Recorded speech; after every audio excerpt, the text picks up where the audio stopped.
Zarobljen na sjeveru. Tako bismo mogli započeti Damirovu priču. Sa željom da uslika polarnu svjetlost, početkom ožujka krenuo je na sjever Norveške, ali situacija s globalnom pandemijom pomrsila je planove.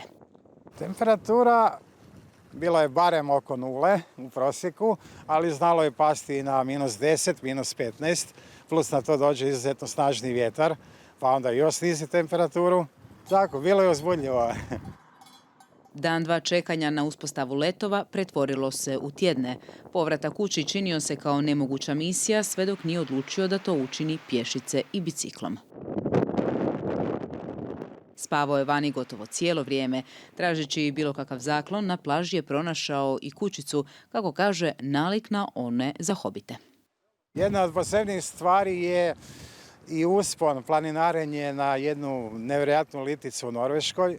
To je litica koja se diže iznad jezera, a od vrha litice do jezera je ponor od preko 600 metara. I može se doći na sam rub, pa čak i sjesti na liticu. Nevjerojatan pogled i osjećaj sa preko 600 metara visine.